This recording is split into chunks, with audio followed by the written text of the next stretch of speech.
तो अलंकार किसे कहते हैं? अलंक्रियते इति अलंकारः, अर्थात जिसको अलंकृत किया जाए, जिसके द्वारा अलंकृत किया जाए। और अलंकरण मीन्स क्या होता है? गहना। और अलंकरण माने गहनों के द्वारा किसी को सजाना। जैसे काव्य की शोभा अलंकारों के द्वारा बढ़ाई जाती। किसके द्वारा? काव्य समझ में कल आ गया था? काव्य समझ में कल आ गया था? वैष्णवी कौन है इसमें? कल 3 नाम बताए। अच्छा, तो यानी अलंकार का क्या काव्य समझ में आ गया था आपके? रसात्मक वाक्यम काव्यम। अब काव्य की सुंदरता, चाहे वो गद्य काव्य हो या वो पद्य काव्य हो, है? तो उसमें जो सुंदरता बढ़ाता है उसे हम क्या कहते हैं? अलंकार। काव्य की शोभा बढ़ाने वाले धर्म क्या कहलाते? काव्य की शोभा बढ़ाने वाले तत्व क्या कहलाते? और काव्य की शोभा बढ़ाने वाले अर्थ क्या कहलाते हैं?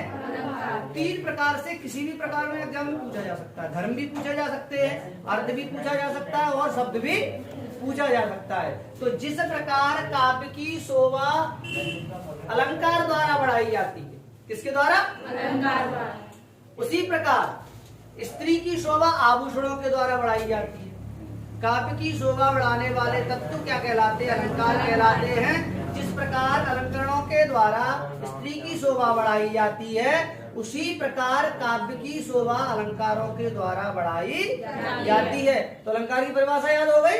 काव्य की शोभा बढ़ाने वाले अर्थ, काव्य की शोभा बढ़ाने वाले धर्म अलंकार कहलाते हैं। अब प्रश्न बनता है, अलंकार कितने प्रकार के होते हैं? कितने प्रकार के? 2 प्रकार के। तो नंबर 1 शब्दालंकार,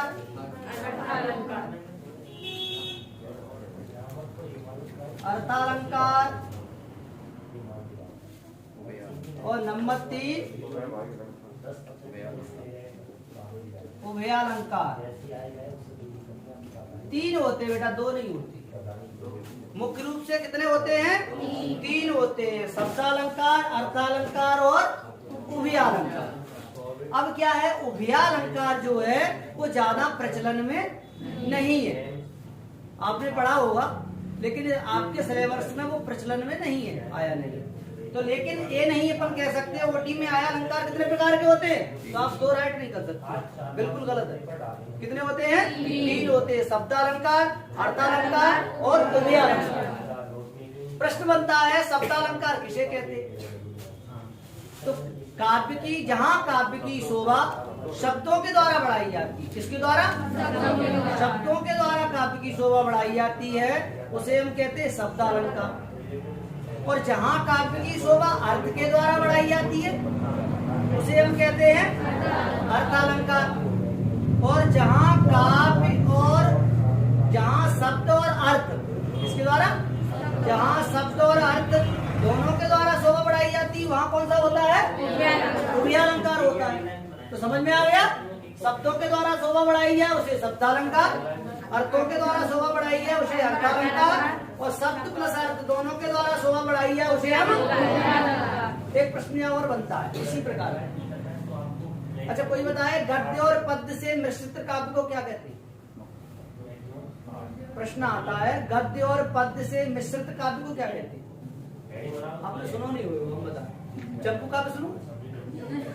चंपू काव्य किसे कहते हैं? प्रश्न है बेटा, चंपू काव्य किसे कहते हैं? तो गद्य और पद्य के मिश्रित काव्य को हम क्या कहते हैं? चंपू काव्य कहते हैं। इसी प्रकार शब्द और अर्थ दोनों के द्वारा जिस काव्य की शोभा बढ़ाई जाती है उसे हम क्या कहते हैं? उभयालंकार कहते हैं। तो इस पर ज्यादा फोकस न डालते हुए अपन इधर आ जाए। शब्दालंकार में कौन कौन से आते? चलो बेटा बता। नंबर 1 अनुप्रास, नंबर 2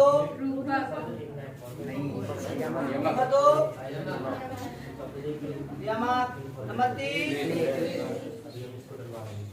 नंबर 4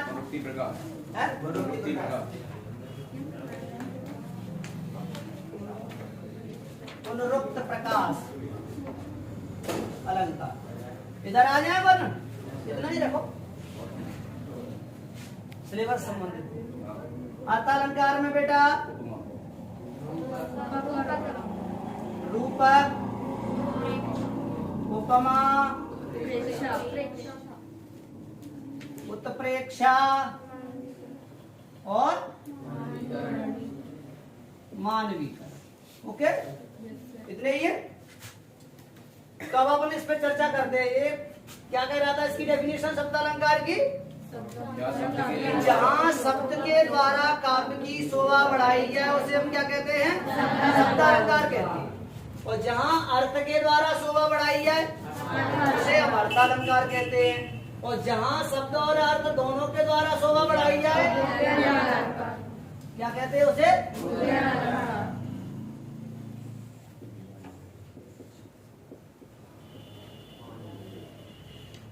मानवीय। समझ में आ गई, नोट होंगे, जानकारी तो है इसकी। अब अपन चलते हैं सीधे सीधे अनुप्रास पे। अनुप्रास अलंकार परिभाषा ये आती है, अनुप्रास अलंकार किसे कहती है। तो इसकी परिभाषा कुछ याद नहीं करना है आपको, बस इतना सा याद रखना है कि जिसमें व्यंजन वर्णों की आवृत्ति 2 या 2 से अधिक बार होती है, 2 या 2 से अधिक बार होती है, वही अनुप्रास अलंकार होता है। जहां पर व्यंजन वर्ण की आवृत्ति 2 या 2 से अधिक बार होती है उसे हम कौन सा अलंकार कहते हैं, अनुप्रास अलंकार कहते हैं। अनुप्रास अलंकार का किसी को उदाहरण आता है, बताओ बेटा।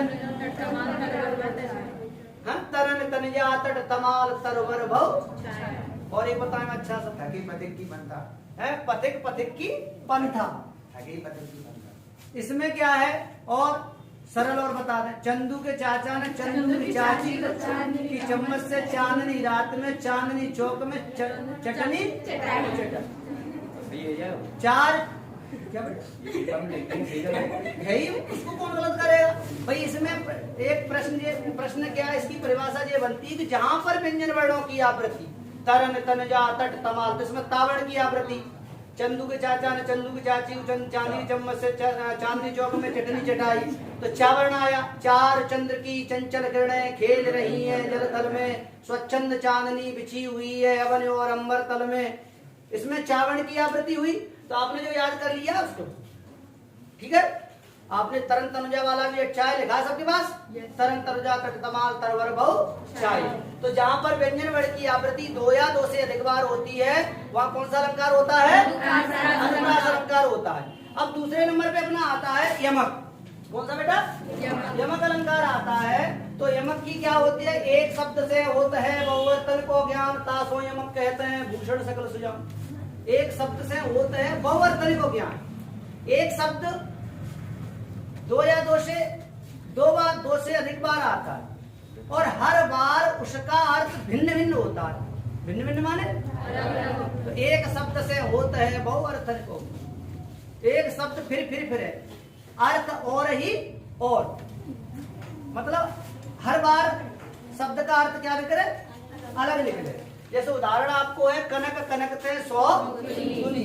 तो जैसे कनक शब्द जो है तो कनक मीन्स होता है सोना, और दूसरी बार कनक फिर आ गया तो इस माने होता है धतूरा।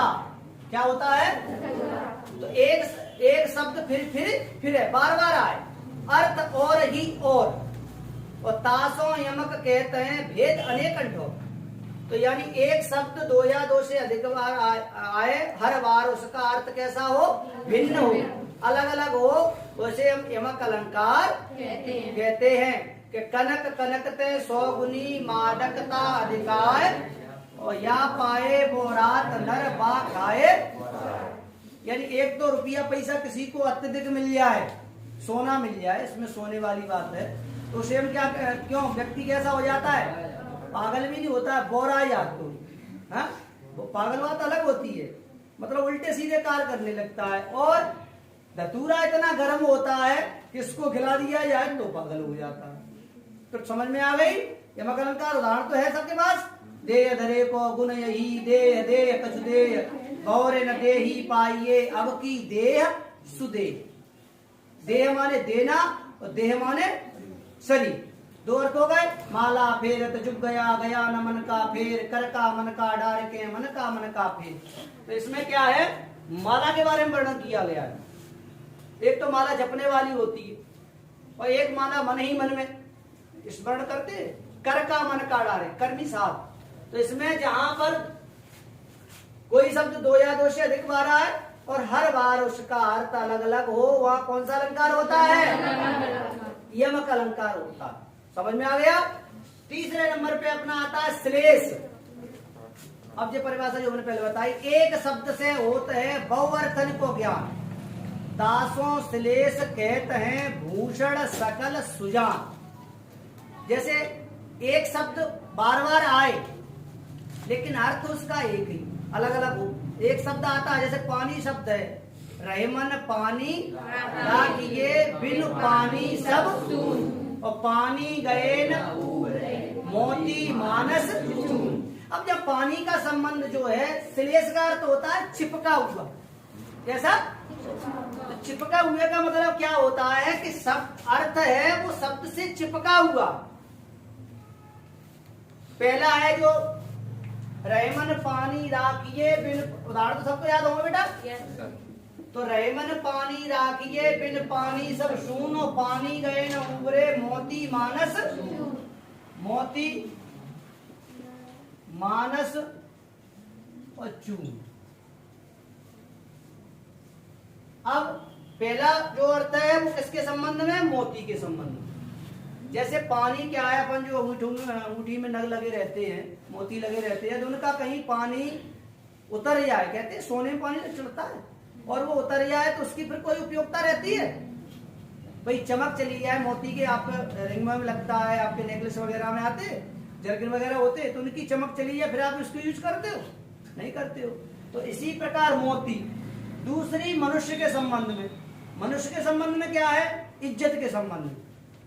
मनुष्य की इज्जत एक बार चली जाए या उसकी शर्म उसको एक बार निकल जाए तो फिर उसका कोई मतलब रहता है, नहीं रहता। हमारा समाज उसको निग्लेक्ट कर देता है। तीसरा क्या है, चूने के संबंध में, आटे के संबंध में नहीं है, चूना के संबंध में। चूना जानते हो सब लोग? चूना भाई तंबाकू खाने वाला होता है, वैसे भी यूज किया जाता है, कैल्शियम की इसमें प्राप्ति होती है। तो चूना क्या है, सूख जाए और वो सूखने के बाद, कुछ किन्हीं लोगों के घर पे दादा वादा खाते होंगे तंबाकू, तो यदि वो सूख जाए फिर आप उसको कितना भी बारीक पीस लेना और आप दोबारा उसमें फिर पानी मिलाना, मिल जाए तब फिर आप बताना सर आप कहते नहीं, मिल नहीं सकता, बिल्कुल नहीं मिल सकता। तो समझ में आ गया।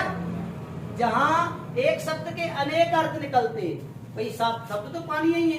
तो ये पहला मोती के संबंध में, दूसरा मनुष्य के संबंध में, तीसरा चूने के संबंध में। तो श्लेष का अर्थ होता है चिपका हुआ, जहां एक शब्द आए और उसके अनेक अर्थ निकले, उसे अपन क्या कहते हैं, श्लेष अलंकार कहते हैं। अब बेटा इसके बाद आता है पुनरुक्त प्रकाश अलंकार। जहां एक शब्द बार बार आए लेकिन अर्थ उसका वही है, एक ही, दूसरा नहीं। कौन सा? पुनरुक्त। पुनर्धन उक्ति बराबर पुनरुक्ति। हाँ, पुनर्धन उक्ति। उक्ति माने क्या होती है, कहावत, लेकिन यहाँ उक्ति माने शब्द। यदि एक ही शब्द बार बार आए लेकिन उसके अर्थ में कोई भी परिवर्तन ना हो, क्या ना हो, परिवर्तन नहीं हो। जैसे सुबह सुबह बच्चे काम पर जा रहे हैं, आपकी सिलेबस में नहीं, थोड़ा ये सिलेबस ये तो है, ये 11th में, सुबह सुबह बच्चे काम पर जा रहे हैं।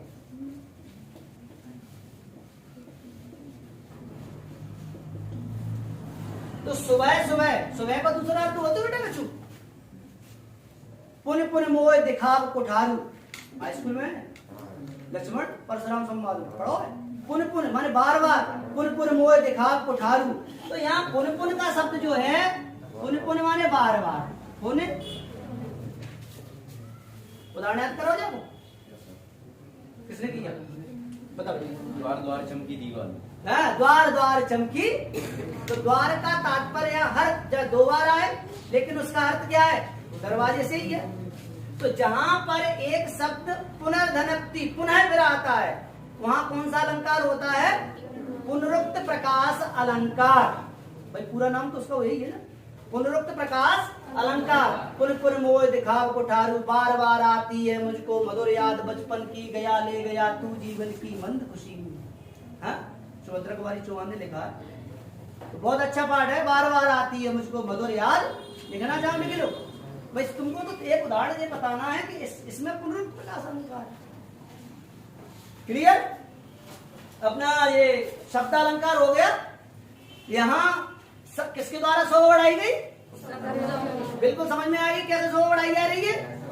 बेटा तुका तो धतूरो, क्या था? धतूरा। कनक माने? कनक माने धतूरा। अब इसको कोई धतूरा कहे तो कैसा शब्द लगेगा अपन को?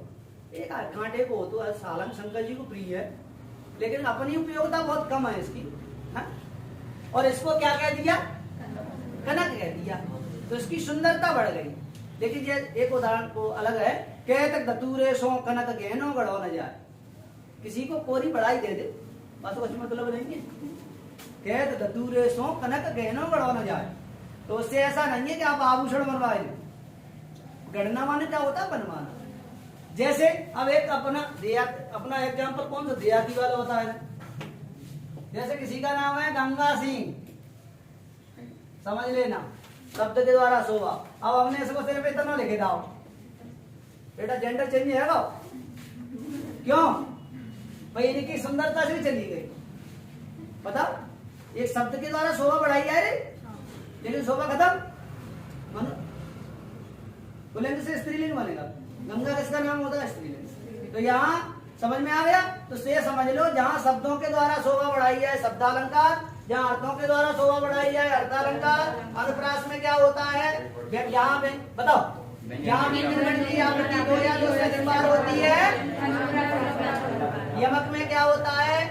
एक शब्द के कोई भी शब्द 2 या 2 से अधिक बार आए और हर बार उसका अर्थ भिन्न भिन्न हो, वहाँ कौन सा अलंकार होता है? यमक अलंकार। श्लेष, श्लेष जहाँ शब्द एक ही शब्द बार बार आए लेकिन उसके अर्थ कैसे हो? एक ही रहता है, पानी वाला। तो यानी क्या है? ऐसे श्लेष। श्लेष का अर्थ क्या होता है? चिपका हुआ। रहमन पानी राखिए बिन पानी सरसून, पानी गए नरूपरे मोती मानस, या रही मगत दीप की कुल सपूत कर जोय, और 12 उजियारे करे बड़े अंधेरो हो। तो यानी पुनरुक्त प्रकाश में जहाँ कोई चीज बार बार आती है, एक ही शब्द बार बार आए लेकिन उसके अर्थ में कोई भी परिवर्तन नहीं होता है, वहाँ कौन सा अलंकार होता है? पुनरुक्त प्रकाश। अब इतने शब्द अलंकार में कहीं किसी को डाउट, कोई दिक्कत हो तो बता दो। समझ में आ गए? अब अपन चलते हैं अर्थालंकार की द्वारा, जहां अर्थ के द्वारा शोभा बढ़ाई जाए। किसके द्वारा? जनरली हमने किसी को कह दिया भी आपको आई सामने ही है रूपक अलंकार। कौन सा बेटा? रूपक। तो रूपक, रूपक की परिभाषा क्या कहती है?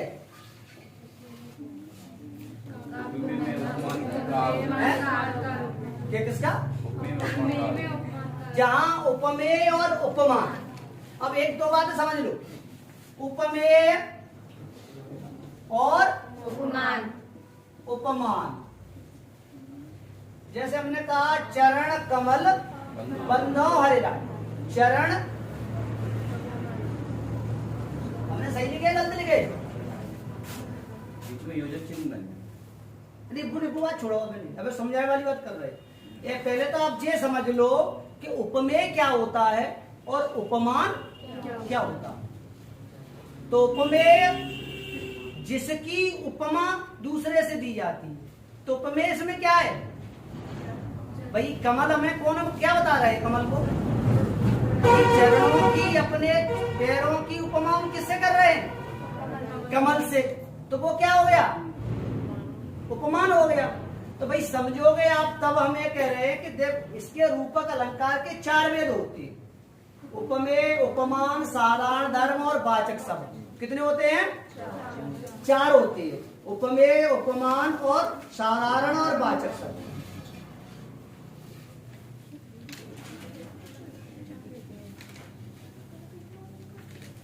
जहां अब दूसरी क्या है कि रूपक जो अलंकार आपका है, जब एक वस्तु से किसी की समानता बताई जाए या समानता तो बताई जा रही है, उपमा जरूर दी जा रही है, लेकिन चरण को कैसा बताया जा रहा है? कमल बताया जा रहा है। कमल की चरण कमल बंदों हरि राय। ईश्वर के चरणों की मैं कैसे हैं जिनके चरण कमल की तरह।